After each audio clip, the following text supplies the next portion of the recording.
जय माता दी। मेरे वीडियो में एक बार फिर से मैं आप सभी का स्वागत करती हूँ। संकट चौथ की व्रत कथा। आज मैं आपको उनकी पवन व्रत की कथा बताने जा रही हूँ, जिसका संपूर्ण फल आपके साथ आपकी संतान और घर के सभी परिजनों को भी प्राप्ति होगी।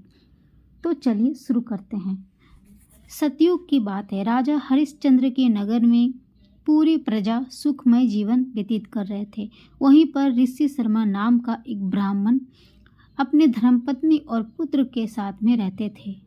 जब उसका पुत्र बहुत छोटा था तभी ब्राह्मण की मृत्यु हो जाती है और उनकी पत्नी अपने पुत्र के साथ में रहने लगती है। ब्राह्मणी भगवान गणेश जी की परम भक्ति थी, इसलिए वो हर संकट चौथ का व्रत रखती थी और गणेश जी की पूजा अर्चना करती थी। एक दिन उसका पुत्र पूजा स्थल पर पहुंच जाता है और वहां जाकर रखी भगवान गणेश जी की प्रतिमा से खेलने लगता है। वो खेलते खेलते घर से बहुत दूर चला जाता है और शाम को घर वापस नहीं आता। उसी नगर में एक कुम्हार भी रहता था, जो एक ऐसे ही बच्चे की तलाश कर रहा था। वो कुम्हार मिट्टी के बर्तनों को बनाने के लिए काफ़ी मेहनत करता था, लेकिन उसका अवन गर्म ही नहीं होता था। अवन यानी आग की मिट्टी जिससे बर्तन पकते हैं। कुम्हार उस अवन में जब भी आग जलाता था वो कुछ समय बाद बुझ जाता था, जिसके कारण उसके मिट्टी के बर्तन कच्चे ही रहने लगे थे। इसी से उसकी रोटी पानी चलती थी, इसलिए वो काफ़ी परेशान और दुखी चिंतित रहने लगा।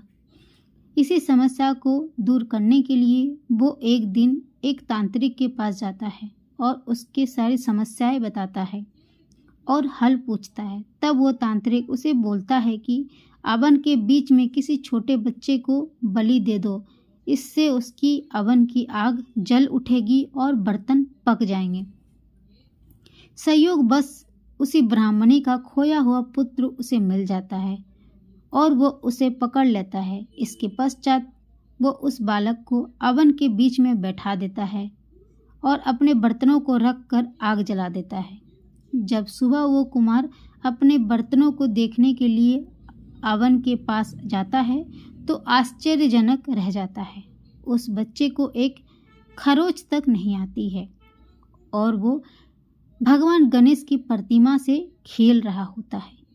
उस अवन के सारे बर्तन पक जाते हैं, लेकिन बच्चा बिल्कुल सुरक्षित रहता है। इस घटना के बाद कुम्हार बहुत डर जाता है और राजा के पास चला जाता है। अपने इस सारी बात भी बताता है। उधर बालक की माँ भी बहुत परेशान होकर ढूंढ रही होती है और बड़ी दुखी हो जाती है। जब राजा के माध्यम से माँ को अपने पुत्र की खबर मिलती है तो वो राजा के दरबार पहुंच जाती है। राजा उससे पूछता है कि तुम्हारा बच्चा किस प्रकार सुरक्षित बच गया।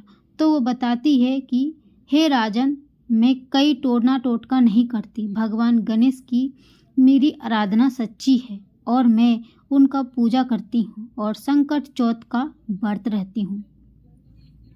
तब लोग इस बात पर महिमा समझने लगे और तभी से माताएं अपने संतान और परिवार के शौर्य के लिए, लंबी आयु के लिए इस व्रत को रखने लगी। तो दोस्तों, यह थी संकट चौथ की व्रत कथा। हम आशा करते हैं कि सभी माताओं को संतान की दीर्घ आयु की कामना करते हुए इस व्रत को संपन्न करें और सभी को भगवान श्री गणेश की आशीर्वाद की प्राप्ति हो।